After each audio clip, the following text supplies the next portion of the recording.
कमाल आहेत ग बाई हल्लीची मुलं म्हणजे. आणि त्यात आपली वर्षा म्हणजे धन्य आहे. पण मॅडम एवढं मोठं गिफ्ट द्यायची काही गरज होती का? गरज नाही, आवश्यकता होती. एवढा मोठा वर्षाचा वाढदिवस तुम्ही साजरा केलात आणि माझ्याकडनं काही गिफ्ट नाही, माझं लाडोबा आहे तो. म्हणून म्हटलं आज वेळ आहे, जावं भेटावं, गिफ्ट द्यावं. तर कसलं काय ही पट्टी झोपलेली. तुम्ही असं का नाही करत, एकदा शनिवार रविवार वर्षाला आमच्याकडे पाठवून द्या आणि तिला न्यायलाच्या निमित्तानं तुम्ही दोघं जण सुद्धा आमच्याकडे या. मस्त पैकी आपण जेवू खाऊ, मस्त प्रोग्राम बनवूया आपण. आम्ही 5 जणी, त्यात तुम्ही 3, बास. आम्ही 4. बंटी? हो, तो राहूनच गेला ग बाई. बरं चल, मी निघते आता, उशीर झालाय मला. आणि जया काय इतक्यात येईल असं मला तरी वाटत नाही. हे का आलात तुम्ही? हा हॅलो. सावरकरांकडे गेलो तर ते म्हणाले मला विजासाठी अर्जंट जायचंय. मी जातो. म्हटलं जा, आपण भेटू नंतर. बरं चला, आता मीही निघते, मलाही उशीर झालाय. सोडायला येऊ? अरे नको, गाडी आहे माझी. बाबा हल्ली गाडी असते. बरोबर, चल मी निघते आता. शनिवार रविवारचं लक्षात ठेव. चल. मी चक्कर मारतो. हो नक्की. काय म्हणत होती सुधा? काय नाही, म्हणत होत्या की वर्षाला शनिवार रविवार पाठवून द्या म्हणून. मस्तपैकी आपण एक कार्यक्रम करूया, त्या 5 जणी आणि आपण 3. वा, फर्स्ट क्लास. आपण 3 असं म्हणाल्या त्या. हा मग. आणि बंटी?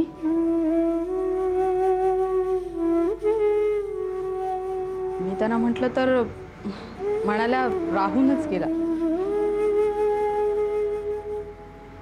बंटीला आपल्या फॅमिलीचा मेंबर कोण मानायला तयारच नाहीये.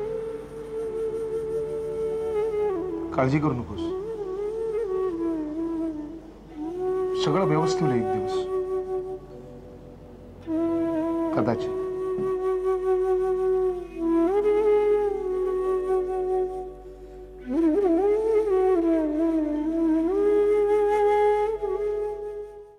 उठून बसा बघू जरा. नको, मला झोप येते. अहो आताच खाल्लंय ना, जरा बसलात की बरं वाटेल बघा. नको ग बाई. असं काय करताय आता? तुमचा तो कोण ग? तो फिजिओथेरपिस्ट आहे. फिजिओथेरपिस्ट आहे. चला. बर बाबा ऐकताय का? मी आज कॉर्डलेस आणायला जाणार आहे. पैसे माझा हो तुमच्याच अकाउंट मधनं काढलेत पैसे. मग मी खोटी सही केली तुमची. तुम्हीच नव्हते का दिले? नातू झाला म्हणून. आणताना ते वॉरंटी वगैरे काय ते बघून आणा नीट. अहो माझ्या मित्राचंच दुकान आहे, त्यामुळे तसं काही प्रॉब्लेम नाही. बरं रंग कुठला आणू? काळाच रंग आण, डार्क कलर बरा. काळा नको. का? मी काळा आता काळा मग तो दिसणार नाही.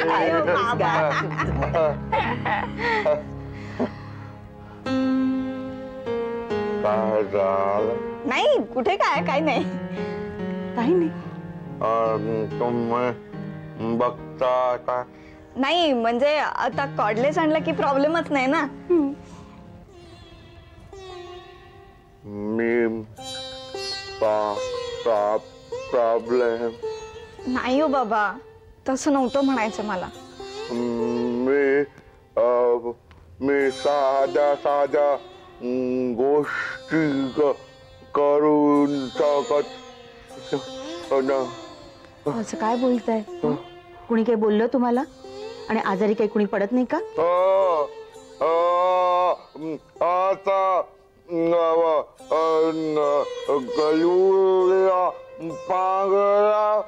हे बघा बाबा, तुम्ही नक्की बरे होणार आहात. पण मग तोपर्यंत माझ्याची कोणी नीट वागणार आहे का? असं काय करताय? सगळं तुमच्या अगदी मनासारखं चाललंय ना. असं चिडू नका बरं. चला, सगळं नीट होईल. मी प्रॉब्लेम मला कोणाला तुम्ही नको आहे.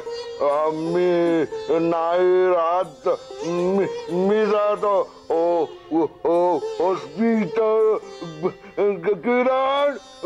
का बोलू? बाबा बाबा ओरडू नका बाबा. बाबा शांत व्हा.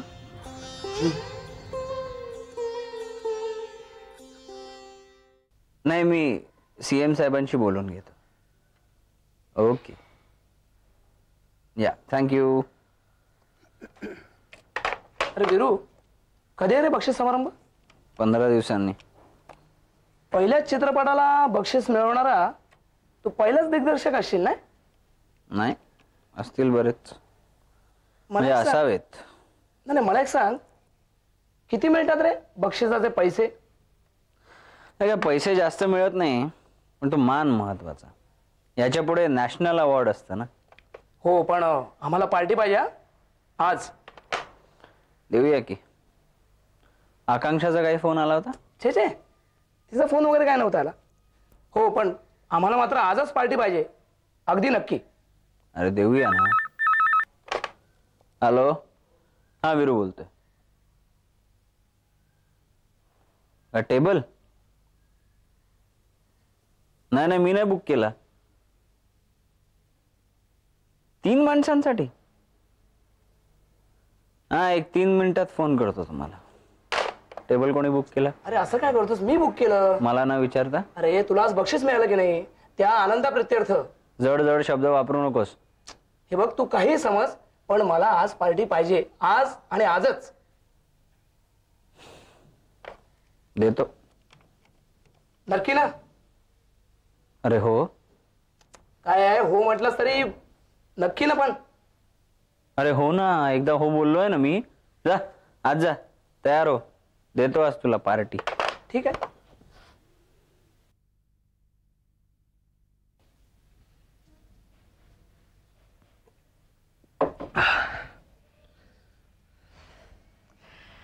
जेवलास? हो सगळं संपवलंस? हो. आवडलं तुला? म्हणजे काय? काय काय होतं जेवणात? हां, हे नेहमीच. भाजी, भात, आमटी. कसली होती भाजी? ही बरं ते जाऊ दे. पुलाव आवडला तुला? झकास होता. गुड नाईट ताई. प्लास्टिकची पिशवी कुठे फेकलीस? खाली. हां, हे बघ बंटी, मी तुला बघितलंय. तू आलास ना तेव्हा मी जागीच होते. झोपेचं सोंग घेतलं होतं मी. ताटातलं जेवण प्लास्टिकच्या पिशवीमध्ये भरून तू खाली फेकून आलास. सगळं पाहिलंय मी. का नाही जेवलास? ताई मला भूक नव्हती. बाहेर खाल्लंस? काय विचारतेय मी? ताई हे बघ, तू माझं ताट वाढून ठेवू नकोस रोज. म्हणजे मी रोज जेवीनच असं नाही. अच्छा, म्हणजे उद्यापासून तुझं जेवण करायचंच नाही? तसं नाही का ताई. मग उरलं तर काय करायचं त्याचं? मी दुसऱ्या दिवशी खाईन. शिळ. हो. बंटी, हे जे तुझं रुटीन बदलत चाललंय ना, त्याचं कारण कळेल का मला? ताई मला एक नवीन काम मिळालंय. असं कोणतं काम मिळालंय ज्यामुळे तुझ्या जेवणाच्या वेळा बदलल्यात?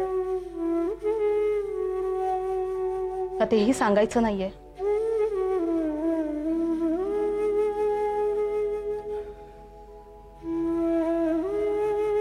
ताई, वाईटपणाचं टोक मी प्लॅटफॉर्मवरच गाठलं होतं. आता ते पुन्हा नाही होत. आणि ताई, काम वाईट नाहीये. खात्री ठेव माझ्या. Good night.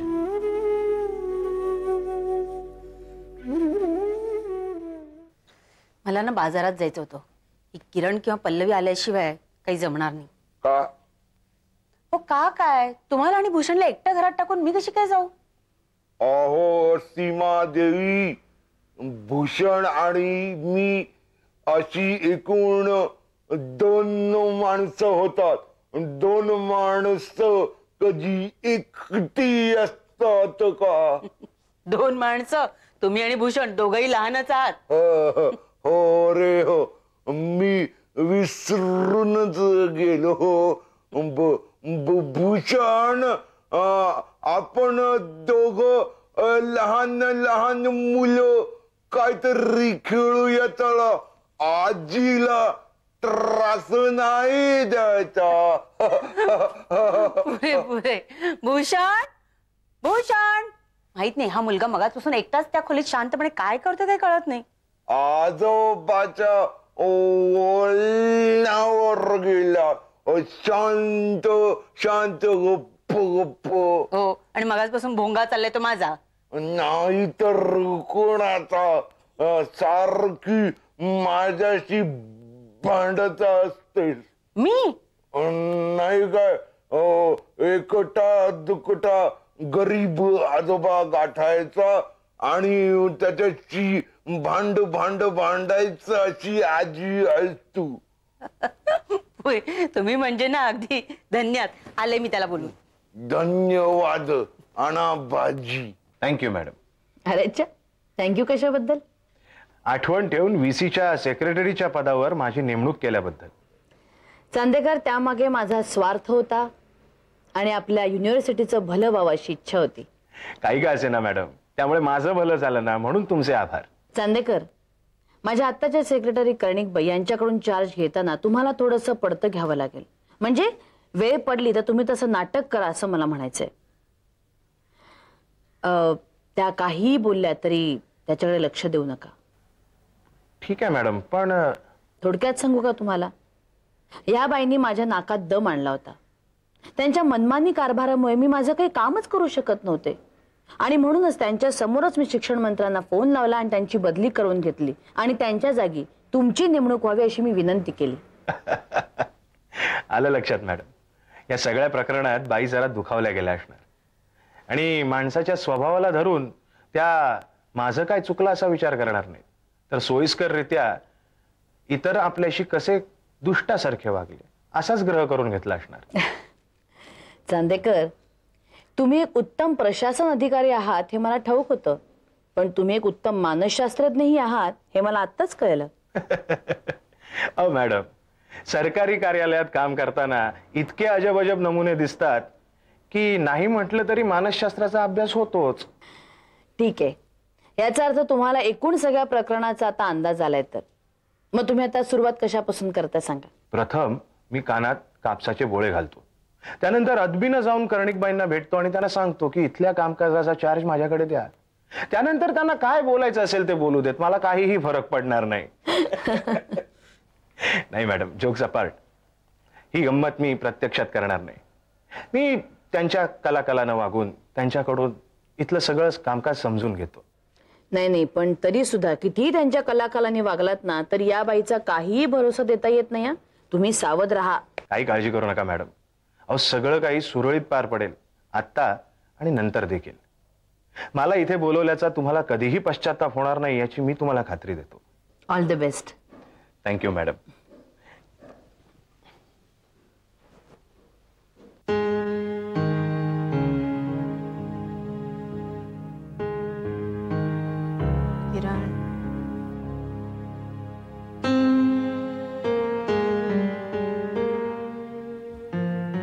किरण,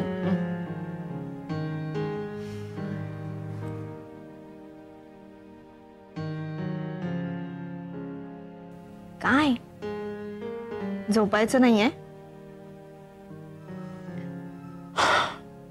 हल्ली मला झोपच येत नाही.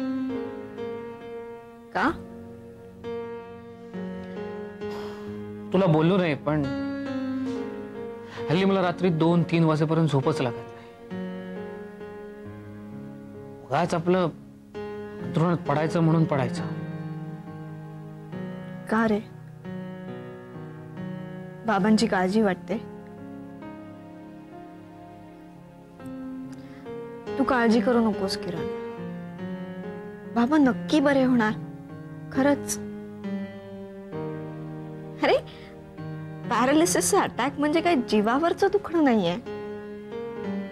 तू बघ, हळूहळू का होईना पण बाबा बरे होणार.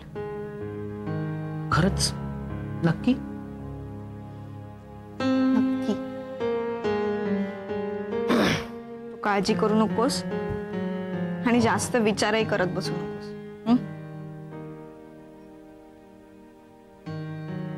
अटॅक आल्यानंतर बाबाला जेव्हा हॉस्पिटलमध्ये नेलं ना,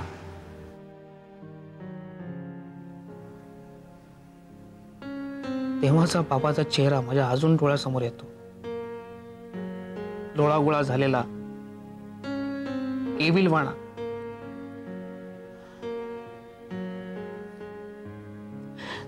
त्यावेळेला जी भीती डोक्यात बसली ना, ती अजूनही जात नाहीये. वाटतं की परत. अरे असं कसं होईल परत? हा, हे बघ, आपण बाबांची एवढी काळजी घेतोय ना, हा, औषध पाणी चालू आहे, फिजिओथेरपिस्ट येतोय, ट्रीटमेंट चालू आहे. हो, मला कळतंय ग, कळतंय मला. पण बाबाला असा कधी पाहिला नाही मी. बाबा नेहमी कसा हसत खेळत, खूप आधार वाटतो ग बाबाचा तो जेव्हा असतो तेव्हा. आणि आता जेव्हा त्यात सगळं लहान मुलासारखं करावं लागतंय, तेव्हा असं वाटतं की आपला बाबा पूर्वीसारखा बाबा होईल ना. नक्की होईल, खरंच. अरे मी डॉक्टरांशी बोलली आहे. एवढंच नाही तर या आजाराच्या पेशंटच्या रिलेटिव्हशी सुद्धा मी खूप चर्चा केली. सगळ्यांचं म्हणणं असंच आहे की हळूहळू का होईना पण माणूस बरा होतो, पूर्वीसारखाच नॉर्मल. पूर्वीसारखा नॉर्मल म्हणजे बाबा जसा माझ्याशी लहानपणी क्रिकेट खेळायचा तसा तो भूषण बरोबर खेळू शकेल ना. वेडा आहेस का तू किरण? हा, अरे प्रत्येक वयाची एक मागणी असते. या वयात जर बाबा भूषणची क्रिकेट नाही खेळू शकले तर काय फरक पडणार आहे? आता भूषणशी खेळायचं काम तुझं आहे, हो की नाही? अरे बाबा आता पूर्वीसारखे स्वतः काम करायला लागले, हिंडा फिरायला लागले तरी पुष्कळ झालं ना.